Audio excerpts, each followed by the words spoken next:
नमस्कार आमी ज्योतिष सम्राट विनय शास्त्री। आज के आमार भिडियोर आलोच्य विषय मीन राशिर नक्षत्र फल এই तीन चारटी ग्रहेर निये। बुध बृहस्पति रवि एवं मंगल एদের परिवर्तन घटेছে रिसेंट 14 मे मिथुने बृहस्पति वृष राशि থেকে मिथुन राशिते अवश्य नक्षत्र परिवर्तन नय शुधु राशि परिवर्तन। आबार ওই 14 मे बुध एसेছে एक नक्षत्र থেকে দুই नक्षत्रे अर्थात अश्विनी नक्षत्र থেকে भरणी नक्षत्रे। तारपर 12 मे रवि 3 नक्षत्रे अर्थात भरणी থেকে कृत्तिका नक्षत्रे अर्थात निजेर नक्षत्रे एसेছে। आबार 12 मे कर्कटे मंगल एखन बसे आछे से 8 नक्षत्र থেকে 9 नक्षत्रे पदार्पण करছে। ताहले এই যে পরিবর্তন এই পরিবর্তনের प्रभाव मीन राशि बा लग्नेर जातक जातिकादेर उपरे किरूप पड़बे विशेष करे नक्षत्रे सेटाई आमार आजकेर आलोच्य विषय। प्रथमे बोली देवगुरु बृहस्पतिर এই परिवर्तने मीन राशि बा लग्नेर की परिवर्तन होबे तारपर नक्षत्रे যাব। ताहले मीन लग्नेर लग्नपति होच्छे बृहस्पति तार लग्नपति एवं दशमपति बृहस्पति अवश्य शुभ ग्रह। कोथाय बसছে चतुर्थे मीन मेष वृष मिथुन चतुर्थ घरे बसेছে।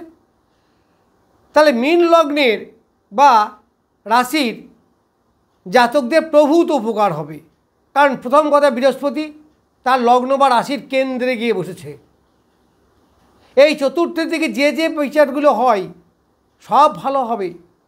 প্রথম মায়ের শরীর স্বাস্থ্য, মায়ের আয় উপার্জন বৃদ্ধি, মায়ের মানসিক শান্তি এগুলো হবে। যারা ঘর বাড়ি ক্রয় করতে চাইছেন জমি জায়গা ক্রয় করতে চাইছেন হবে, ভূসম্পত্তি হবে।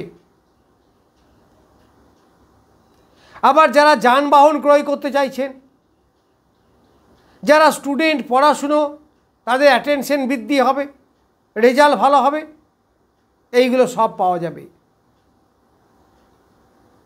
সাম্যকভাবে এইগুলো বিস্তারিতভাবে না বলেও মেন যেগুলো সেগুলো পাবেন। মায়ের সঙ্গে সম্পর্ক বৃদ্ধি, মায়ের কাছ থেকে কিছু পাওয়া এইগুলো পাবেন। এই বৃহস্পতি কোথায় দৃষ্টি দিচ্ছে? বৃহস্পতি পঞ্চম দৃষ্টি পড়ছে তুলাতে। তাহলে মীন লগ্ন রাশি সাপেক্ষে তুলা হচ্ছে অষ্টম, অষ্টমে বৃহস্পতি দৃষ্টি দিচ্ছে। অষ্টম নেগেটিভ ঘর, কিন্তু অষ্টমের ভ্যালু প্রচুর আছে। যারা রিসার্চ লেভেলের স্টুডেন্ট তাদের রিসার্চে খুব সুবিধা হবে। যারা রিসার্চে চান্স পেতে চাইছেন, পিএইচডি করবেন, সহজেই চান্স পেয়ে যাবেন। এই রাস্তা তাদের সুদৃঢ় হবে। উত্তরাধিকারী সূত্রে যারা সম্পত্তি পেতে পারেন সম্ভাবনা আছে তারা পাবেন, এই 1 বছর পাবেন। কারণ বৃহস্পতি একটা ঘরে মোটামুটি 1 বছর থাকে, তাহলে 1 বছর আপনাকে এই ফলগুলো দেবে। আর কি দেবে? এই বৃহস্পতি অষ্টমে থেকে যারা জ্যোতিষী, লয়ার, সুদের ব্যবসা এগুলো যারা করেন তাদের লাভ হবে, তাদের ব্যবসা খুব ভালো চলবে। কারণ অষ্টম হচ্ছে গুপ্ত স্থান, এগুলোকে গুপ্তবিদ্যা বলা হয়। সুদের ব্যবসা এগুলো গুপ্ত। দেখুন যারা সুদে টাকা নেয় বা দেয় তারা সবাইকে বলে না, চুপচাপ যায় চুপচাপ নেই, তা তাদের পক্ষে সুবিধা হবে। আর কি হবে? দাম্পত্য জীবনের সুখ নিয়ে আসবে, কারণ অষ্টম আমাদের যৌনতার ঘর। আবার অষ্টম যে বাধা বিঘ্নের ঘর, তাহলে বলবান বৃহস্পতি যদি এখানে দৃষ্টি দেয় তাহলে বাধা বিপত্তি কী হবে? কাটিয়ে দেবে, অর্থাৎ চলার পথ আরও সুগম এবং সুদৃঢ় হবে। এই বৃহস্পতি সপ্তম দৃষ্টি পড়ছে ধনুতে, অর্থাৎ দশমে। দশমের দৃষ্টি পড়লে কর্মের উন্নতি, কর্মের মাধ্যমে আয় বৃদ্ধি, প্রমোশন হওয়া, নতুন চাকরি পাওয়া, এইগুলো হবে। তারপরে মান যশ খ্যাতি, জীবনের বিস্তার প্রভাব, এইগুলো পাবেন। এই বিরাট দৃষ্টি দিচ্ছে দ্বাদশে, বৃহস্পতি নবম দৃষ্টি পড়ছে দ্বাদশে। দ্বাদশ থেকে সুখসজ্জা, দ্বাদশ থেকে ব্যয়, এইগুলো হবে। তাহলে সৎ ব্যয় হবে। যে টাকাটাই আপনি খরচ করবেন সেটা দেখবেন কোনো লাক্সারি গুডস কিনেছেন সুখের জন্য, মনের শান্তির জন্য। আর কি হবে? ছেলে মেয়েদের লেখাপড়ার জন্য বা বাড়ি ঘর ক্রয় করার জন্য। অর্থাৎ যে টাকাটাই ব্যয় করবেন সেটা সৎ ব্যয় হবে। কারণ বৃহস্পতি তো নৈসর্গিক শুভ গ্রহ, সে তো অসৎ পথে ব্যয় করতে দেবে না। যাদের শারীরিক অসুস্থতার মধ্যে আছেন তাদের সুস্থতা ফিরে আসবে, অর্থাৎ রোগের পিছনে যে পয়সা নষ্ট ছিল সেটা হবে না। এইগুলো থেকে অনেক লাভ হবে। এইবার আসবো আমি নক্ষত্র ফলে। যাদের 25 নক্ষত্রে জন্ম, অর্থাৎ পূর্ব ভাদ্রপদ, তাদের কাছে এই মৃগশিরা নক্ষত্র হচ্ছে মিত্র নক্ষত্র। তাহলে বৃহস্পতি এই মিত্র নক্ষত্রেও হচ্ছে। আর মৃগশিরার অধিপতি মঙ্গল, মঙ্গল এবং বৃহস্পতি মিত্র গ্রহ, ফলে আরও ভালো ফল আশা করা যায়। যেগুলো আমি বলে এলাম সেই ফলগুলো সবই ভালো পাবেন। তারপর রবি হচ্ছে 3 নক্ষত্রে, 3 মানে সাধক। এটা হচ্ছে কোথায়? সাধকে। তাহলে রবি এই সময় কি করবে? ভালো ফল দেবে, আয় উপার্জন বৃদ্ধি হবে, মন মানসিকতা ভালো থাকবে, দাম্পত্য জীবনে সুখ আসবে, এইগুলো দেবে। এরপর 2 নক্ষত্রে আছে বুধ। এই বুধ কিন্তু প্রত্যরী নক্ষত্রে পড়ছে, অর্থাৎ প্রত্যয়ী তারাই। প্রত্যরী মানে কি? শত্রু, অবস্টাকেল, বাধা বিঘ্ন, ঝঞ্ঝাট ঝামেলা, এইগুলো। তাহলে বুধ কয়েকটা দিন মাত্র এই 2 নক্ষত্রে থাকবে, অর্থাৎ শুক্রের নক্ষত্রে। শুক্রের নক্ষত্র কিন্তু এই পূর্ব ভাদ্রপদ নক্ষত্রে যাদের জন্ম তাদের পক্ষে শুভ নক্ষত্র নয়। এরপর মঙ্গল। মঙ্গল 9 নক্ষত্র। মঙ্গল খুব একটা শুভ ফল দেবে না, কারণ বিপদ তারাই পড়ছে। তাহলে 7 যাদের জন্ম নক্ষত্র, 8 সম্পদ, 9 বিপদ। তাহলে বিপদ নক্ষত্রে মঙ্গল পড়ছে। আবার মঙ্গল বসেছে পঞ্চমে, এই রাশি বা লগ্ন সাপেক্ষে মঙ্গল পঞ্চমে বসে আছে। তাহলে রবি যেমন দ্বিতীয় বসে থেকে আয় অর্থ উপার্জন বৃদ্ধি করবে, এখানে কিন্তু মঙ্গল খুব একটা শুভ ফল দিতে পারবে না। কারণ বিপদ কোথায় বিপদ আনবে? সন্তানের এডুকেশনের সমস্যা হতে পারে, সন্তানের শরীর খারাপ হতে পারে, নিজের মন মানসিকতা খারাপ হতে পারে, যারা স্টুডেন্ট তাদের নিজের পড়াশোনার ব্যাপারে ব্যাঘাত সৃষ্টি হতে পারে, পেটের সমস্যা বৃদ্ধি হতে পারে, এইগুলো হবে। তাহলে মঙ্গল জায়গাটা ভালো, পঞ্চম স্থান, কিন্তু নক্ষত্রগতভাবে বিপদ তারাই পড়ায় একটু সমস্যা তাদের নিয়ে আসবে।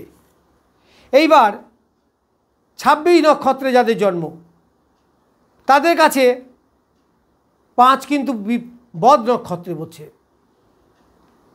তাহলে তাদের শারীরিক গণ্ডগোল একটু আধটা হবে, সমস্যা একটু হবে। বদ মানে কি? খারাপ তো, তাহলে একটু সমস্যা আসবে। রাস্তাঘাটে চলাফেরা করবেন একটু সাবধানে করবেন, ঝঞ্ঝাট ঝামেলা প্রবলেম এগুলো আসতে পারে। তাহলে বৃহস্পতি এই 5 নক্ষত্রে থেকে যাদের 26 নক্ষত্রে জন্ম তাদের পক্ষে খুব একটা শুভ নক্ষত্রগতভাবে হবে না। তারপরে আসবো 3 নক্ষত্র। 3 মানে প্রত্যরী, প্রত্যরী মানে শত্রু, এখনই বললাম। তাহলে শত্রু বৃদ্ধি হবে, প্রবলেম আসবে, সমস্যা আসবে। কোথায় আসবে? রবি আছে কোথায়? মীন রাশি বা লগ্নের দ্বিতীয় বসে আছে। তাহলে অর্থ উপার্জন করতে গিয়ে সমস্যা হবে, বাধা বিপত্তির সম্মুখীন হতে হবে। মান যশ খ্যাতি, পিতার শারীরিক সমস্যা, কারণ দ্বিতীয় মারক স্থান, এইগুলো হবে। আবার এই মীন লগ্ন বা রাশি সাপেক্ষে রবি হচ্ছে ষষ্ঠপতি। তো ষষ্ঠপতিতে এমনিতেই সমস্যা আনবে, নেগেটিভ হাউস, ফলে এদের একটু সাবধান থাকা উচিত। তারপর 2 আছে বুধ, শুক্রের নক্ষত্র ভরণী। এই বুধ খেমে পড়ছে, খেম মানে হিলিং, ভালো শুভ। ফলে রবি যতটা ক্ষতি করার চেষ্টা করবে, বুধ আবার সেটাকে মেকআপ দেবে, ফলে রেজাল্টটা অনেকটা নিউট্রাল চলে আসবে। এরপর 9 নক্ষত্র। তাহলে 8 যদি মানে 26 যদি জন্ম নক্ষত্র হয়, তাহলে 27 বা 9 আছে মঙ্গল, তাহলে মঙ্গল সম্পদে পড়বে। তাহলে এদের কাছে মঙ্গল খুব ভালো ফল দেবে। সম্পদ নক্ষত্র মানে কি? ওয়েলথ, অ্যাসেট, এইগুলো বৃদ্ধি হবে। ফলে মঙ্গল এই 26 নক্ষত্রের জন্মজাতকদের বেশ শুভ ফল দেবে। এরপর আসবো 27 নক্ষত্র। 27 নক্ষত্র মানে বুধ, অধিপতি বুধ। তা 27 নক্ষত্রে যাদের জন্ম, তাদের কাছে এই 5 নক্ষত্র ভালো, সাধক নক্ষত্রে পড়বে বা সাধক তারায় পড়বে নবতারা চক্রে। তা সাধক মানে কি? হিলিং, শরীর স্বাস্থ্য ভালো থাকে, মন মানসিকতা ভালো থাকবে, দাম্পত্য জীবন ভালো হবে, আয় উপার্জন বৃদ্ধি হবে, এইগুলো পাবেন যাদের 27 নক্ষত্র অর্থাৎ রেবতী নক্ষত্রে যাদের জন্ম। তাহলে বৃহস্পতি তাদেরকে শুভ ফলই দেবে। কারণ বৃহস্পতি মৃগশিরা নক্ষত্রে আছে, মৃগশিরার অধিপতি মঙ্গল, এটা মঙ্গলের নক্ষত্র, মঙ্গল বৃহস্পতি বন্ধু, ফলে ভালো ফল আশা করা যায়। তারপরে 3 আছে রবি, রবির নিজের নক্ষত্র। 3টা পড়ছে খেমে, খেম মানে ভালো, শুভ, হিলিং, প্রগ্রেস, ডেভেলপমেন্ট, এইগুলো আনবে। তাহলে রবি 27 নক্ষত্রে যাদের জন্ম, তাদেরকে রবি ভালো ফলই দেবে। কি ফল দেবে না? ষষ্ঠপতি দ্বিতীয় বসে আছে তুঙ্গে, আবার সরকারি চাকরি অধিপতি হচ্ছে রবি, ফলে সরকারি চাকরি হতে পারে। সরকারি চাকরি যারা করছেন তাদের উপার্জন বৃদ্ধি, প্রমোশন, এইগুলো হতে পারে। পিতার উন্নতি, পিতার লাভ, এগুলো হতে পারে। অবশ্য পিতার শরীরে ডিস্টার্ব করতে পারে, পিতার শরীর ডিস্টার্ব করবে, কারণ ষষ্ঠপতি হিসাবে খুব একটা সুবিধা নয়। আবার দ্বিতীয় হচ্ছে মারক স্থান, ফলে পিতার শরীরের ডিমোশন লক্ষ্য করা যাবে। এবার 2 নক্ষত্র, 2 মানে বিপদ। তাহলে এই শুক্রের নক্ষত্র বিপদ তারাই পড়ছে। তাহলে বুধ মাত্র কয়েকটা দিন থাকবে এই নক্ষত্রে, একটু সমস্যা আনবে, একটু প্রবলেম আনবে। তো এগুলো খুব একটা প্রভাব বিস্তার করবে না, কারণ এই গ্রহগুলো খুব একটা বেশি দিন থাকে না। আর 9 নক্ষত্রে বা জন্ম নক্ষত্রে মঙ্গল নিজে। তাহলে মীন রাশি বা লগ্ন সাপেক্ষে মঙ্গল দ্বিতীয়পতি এবং নবমপতি, তাহলে শুভ গ্রহ। এই পঞ্চমে বসে তার প্রতিভার বিকাশ, স্টুডেন্টদের পড়াশুনো ভালো, এইগুলো সবই দেবে। মঙ্গল যদিও নৈসর্গিকভাবে অশুভ গ্রহ, তবুও এই লগ্ন সাপেক্ষে কিন্তু ভালো, নবমপতি, যার জন্য মঙ্গল মোরালেস মোটামুটি ভালো ফলই দেবে। তাহলে আমি মীন রাশি বা লগ্ন সাপেক্ষে বৃহস্পতির প্রভাব এবং এই যে নক্ষত্র পরিবর্তনগুলো হয়েছে, এদের কি প্রভাব পড়বে সেই সম্বন্ধে অল্প কিছু বললাম। আমি আবার নতুন ভিডিও নিয়ে পরে আসছি। নমস্কার, আজ এই পর্যন্তই।